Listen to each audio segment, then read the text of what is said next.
हम जानेंगे dark psychology के बारे में। ये मैनिपुलेशन और माइंड कंट्रोल के पीछे का विज्ञान है। हम इंसानी बर्ताव के उस स्याह पहलू को समझने की कोशिश करेंगे जहां कुछ लोग अपने फायदे के लिए दूसरों की भावनाओं और विचारों से खेलते हैं। चलिए एक ऐसी फीलिंग से शुरुआत करते हैं जिसे शायद कई लोगों ने कभी ना कभी महसूस किया होगा। वो एक अजीब सी बेचैन कर देने वाली फीलिंग कि कोई जानबूझकर किसी के मन में ये शक पैदा कर रहा है कि जो वो सोच रहे हैं या महसूस कर रहे हैं वो सच भी है या नहीं। जानते हैं, इस एहसास का एक नाम भी है, गैसलाइटिंग। ये कोई मामूली बहस नहीं है, नहीं, ये एक सोची समझी चाल होती है किसी के आत्मविश्वास को जड़ से हिला देने के लिए, ताकि वो इंसान अपनी ही यादों और समझ पर शक करने लगे। और देखिए, मजे की बात यह है कि गैसलाइटिंग शब्द आजकल बहुत पॉपुलर तो हो गया है, पर अक्सर इसका इस्तेमाल गलत जगह होता है। ये समझना बहुत जरूरी है कि गैसलाइटिंग का मतलब सिर्फ किसी बात पर अलग राय रखना नहीं है। ये एक लगातार चलने वाला पैटर्न है, किसी की सच्चाई को धीरे धीरे तोड़ने मरोड़ने की एक पूरी स्ट्रैटेजी। असल में गैसलाइटिंग तो डार्क साइकोलॉजी नाम के एक बहुत बड़े टूलबॉक्स का सिर्फ एक औजार है। डार्क साइकोलॉजी उन तरीकों की स्टडी है जिनका इस्तेमाल करके लोग अपनी बात मनवाने के लिए दूसरों की भावनाओं और कमजोरियों का फायदा उठाते हैं।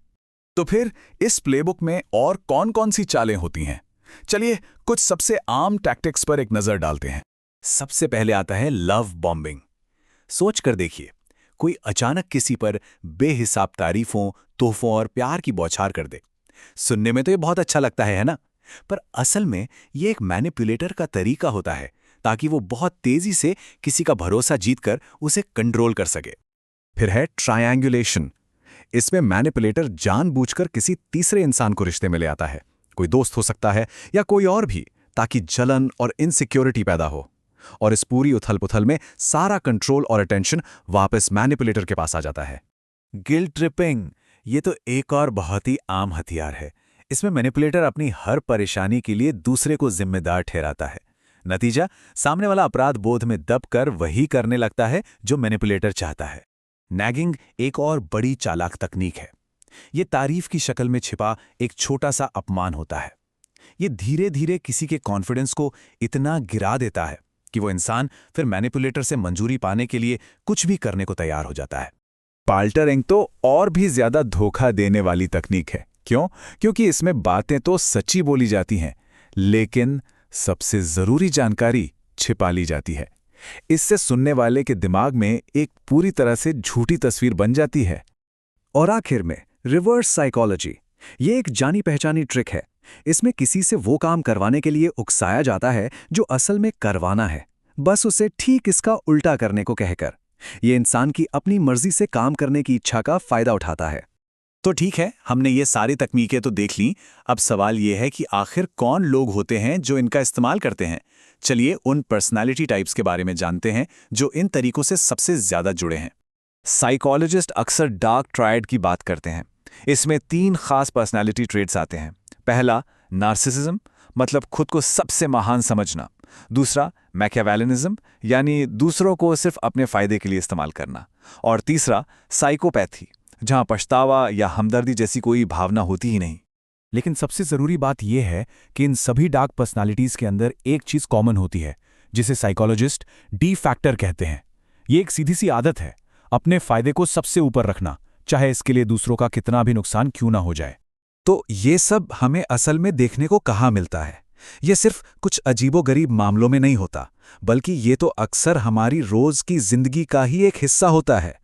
इसके सबसे भयानक रूप की बात करें तो डार्क साइकोलॉजी विनाशकारी कल्ट्स यानी पंथों की जान होती है, जो हर साल एक हैरान कर देने वाली तादाद में लोगों को अपने जाल में फंसाते हैं।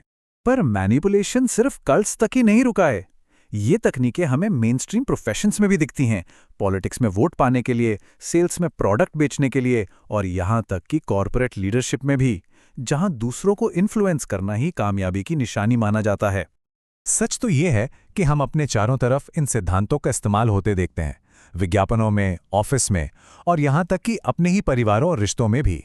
इससे एक बहुत बड़ा सवाल खड़ा होता है, हमें कैसे पता चलेगा कि कब किसी को प्रभावित करना एक सीमा लांघकर अनैतिक मैनिपुलेशन बन जाता है? इसका जवाब पाने के लिए हम अपने आप से ये 5 आसान लेकिन बहुत पावरफुल सवाल पूछ सकते हैं। पहला, इरादा क्या है? क्या इससे दोनों का भला हो रहा है? दूसरा, क्या इस बातचीत में पूरी ईमानदारी है? तीसरा, इसे लेकर अंदर से कैसी फीलिंग आ रही है? चौथा, क्या इसका सामने वाले पर लंबे समय तक कोई पॉजिटिव असर पड़ेगा? और पांचवा, क्या इससे भरोसा बढ़ेगा या टूटेगा? ये सवाल सही और गलत के बीच फर्क करने में मदद करते हैं। आखिर में, इन तकनीकों से बचने का सबसे बड़ा तरीका है जागरूकता, इन्हें पहचानना और समझना। तो हम आपको इसी एक सवाल के साथ छोड़े जाते हैं।